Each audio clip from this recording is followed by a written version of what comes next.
puta lido. Eu dei uma olhada, assim, algumas áreas envolvidas com... Tem uma área do nosso cérebro muito importante para um sistema que a gente chama de sistema de interocepção, que é você sentir o que está acontecendo dentro do seu corpo. Tá ligado? Você sente o que tá acontecendo dentro do seu corpo. Sabe quando tem alguma coisa errada aqui? Putz, minha barriga não tá legal. Você não sente o que é aqui. Pô, é aqui. Mas você sente alguma sensação. Você sente que tá dando problema ali. Tá dando merda e não é do jeito bom. Se fosse do jeito bom, ia sair. Você pensa, pô, tá alguma coisa tá errada aqui. Sei lá, alguma coisa tá meio zoada no meu corpo, assim. Ou quando você tá meio febril, você sente que sua temperatura tá... A gente chama de sickness behavior, um comportamento doente, sabe? Você sente que tem uma parada errada. Tem uma região do seu cérebro que é envolvida por esse processo de interocepção, essa região se chama ínsula. Monges têm essa região super hipertrofiada. A região é maior. Eles têm uma consciência corporal. É, porque eles ficam meditando e pensando pra dentro do corpo deles, né? Então essa região hipertrofia um pouco. Então tem eles chegaram a fazer, sei lá, pegar os monges que morreram e analisar o cérebro? Não, você pode fazer com eles vivos. Ah, você faz uma ressonância. Entendi. Tem um estudo muito foda, cara. E esse é um tópico massa.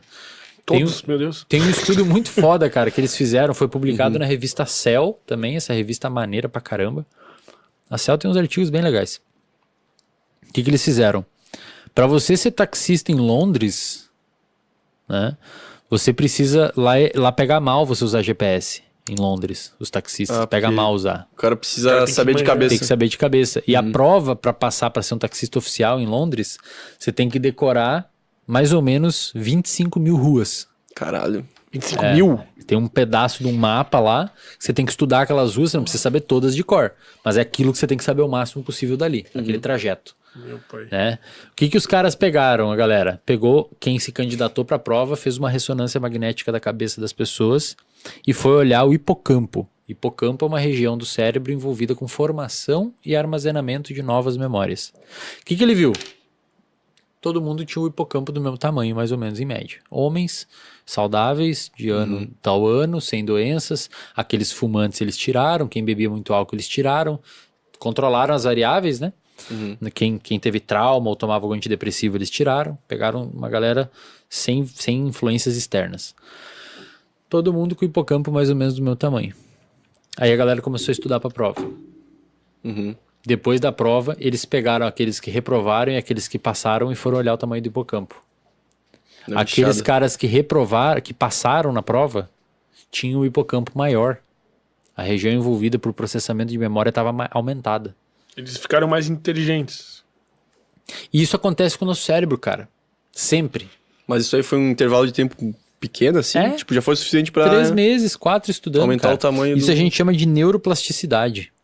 O seu cérebro, ele consegue se moldar frente às experiências do dia a dia. Isso é muito louco. Caralho. Se você pegar, por exemplo, um jogador de beisebol, cara, a capacidade espacial, de visão de espaço dele é puta massa, véio. Impressionante. Pegar um skatista, a propriocepção, o que é propriocepção? Propriocepção é você saber onde estão os seus membros sem você olhar pra eles. Sem você olhar pra eles. Eu nunca errei meu nariz, né? Não, também é difícil, né? Eu não boto pra frente aqui pra não acertar seu nariz também. Então, você pega dos skatistas, cara, eles sabem muito onde tá o corpo, onde tá o skate, sem olhar, tá ligado? Você pega, sei lá, a galera que toca violão, a galera tem áreas do cérebro mais desenvolvida, né? O hipocampo é um deles, no caso da galera que aprende. E o oposto também é verdade, cara. Esse dado é bem maneiro. Quer dizer, não é legal porque acontece essa coisa. É maneiro ruim pela ciência, digamos. É, pela ciência. Eu tenho que cuidar quando eu falo isso. Parece que tu tá achando da hora os caras... A gente vai fazer uns cortes bem pesados. Não, mas ó, se isso aqui for um corte, eu não falei isso. O nicho de pessoas, o grupo de pessoas na sociedade que mais desenvolve doença de Alzheimer, que é uma doença neurodegenerativa caracterizada por morte de partes do cérebro, são as freiras, cara. Por quê? Porque elas leem a mesma coisa a vida inteira. Elas estudam a mesma história sobre o mesmo cara, sobre o mesmo personagem. Caralho. Então, e o oposto também acontece. Se você é uma pessoa que aprende uma nova língua, você diminui em até 50% a chance de você desenvolver uma doença neurodegenerativa. Caralho. Porque você trabalhou áreas do seu cérebro Tipo, pra diferentes. cada língua que tu vai aprendendo, ou digamos o Aí caso que geral? tá. Não, cara. Você aprende uma língua, você diminui 50%, a segunda já não é a mesma coisa. Tá. Porque você usa as mesmas áreas pra aprender a segunda língua. Ele tem que Entendi, aprender, sei lá, um entendi. instrumento. Aprende um instrumento, aprende um esporte O novo. cérebro, na verdade, ele quer ser expandido. Ele foi Ele feito quer pra isso. isso. E ele Mas, atrofia, assim, tu ele disse atrofia, ele atrofia. Então, tipo, tu citou esse exemplo do hipocampo que aumenta, mas alguma coisa teve que diminuir pra ele aumentar? Não. Ele é neuroplástico, outras áreas conseguem pegar a função dele, dessas entendi. regiões. Isso é bem massa, assim. O teste de QI, ele é real? Cara, não sei responder isso. Eu sei que tem neuropsicólogos que aplicam o teste de QI, eu acho que ele dá algum indicativo de Não, inteligência. mas não é sobre esse tipo ser inteligente, né? Que, Não, sei lá, como se tivesse várias inteligências possíveis. E tem, cara, se você pegar, por exemplo, a inteligência do cara que resolveu o problema do Facebook, do WhatsApp hoje, é uma inteligência diferente Do seu memorizador, sei lá. ou do seu Zé da padaria. Sim, O cara sim, que toca sim, o sim. instrumento. O cara que toca um instrumento, o jogador de beisebol, o skatista. Uhum. Né? Então, assim, pensa assim, o seu cérebro, ele é responsivo ao que você faz. Se você fizer merda, ele vai ser responsivo para aquele lado. Se você fizer uma parada da hora, ele vai responder aquilo também. Entendeu? Ele é passivo. O seu cérebro, ele tá ali, respondendo o que você dá para ele.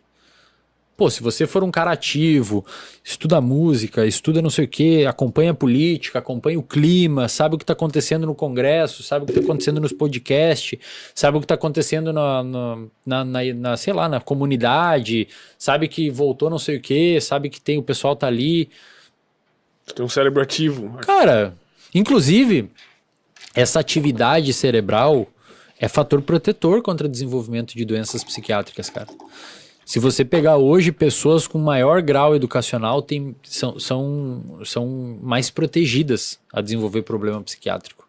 Por quê? Porque o cérebro provavelmente consegue encontrar melhores saídas para os problemas, porque a pessoa expandiu a sua visão, a sua capacidade de resolver pepino. Tu realmente malha o cérebro, né? Isso mesmo. Você vê, por exemplo, você vê os estudos que mostram assim, se você fumar, você tem maior chance de desenvolver tal doença, se você dormir mal, você tem tal chance. Cara, se você viver em periferia, se você não teve um bom grau educacional, se você sofreu desnutrição, passou por desnutrição na infância, passou por muito estresse na infância, você tem maior chance de desenvolver problemas psiquiátricos também.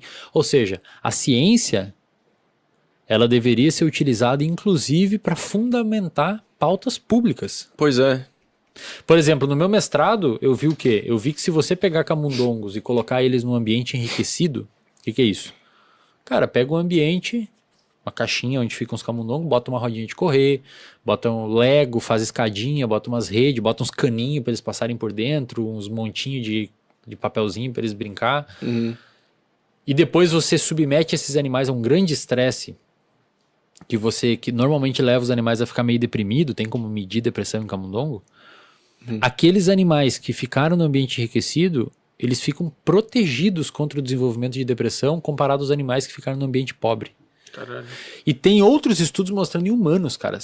Quanto mais perto você mora de teatros, praças, academias públicas, menor é a sua chance de desenvolver uma doença psiquiátrica. Meu Deus, cara. Porra. Então tem que começar a pensar o cérebro como uma estrutura em rede. O meu cérebro agora está conectado com o de vocês. Vocês estão absorvendo o que eu estou falando, estão digerindo isso, armazenando algumas informações, jogando fora as outras. Vai começar a modular a emoção de vocês, vai modular o comportamento de vocês vão decidir depois baseado nessa conversa. O cérebro é uma estrutura em rede. E você saber disso, cara, você pode usar isso para fazer uma sociedade foda, que é o que os Estados Unidos faz. Gostou desse corte? Deixa o like, se inscreve. Enquanto a gente tá aqui, tu tá apoiando a gente, daqui a pouco a gente tá com 1 milhão, tu vai falar que tu foi um dos primeiros, hein?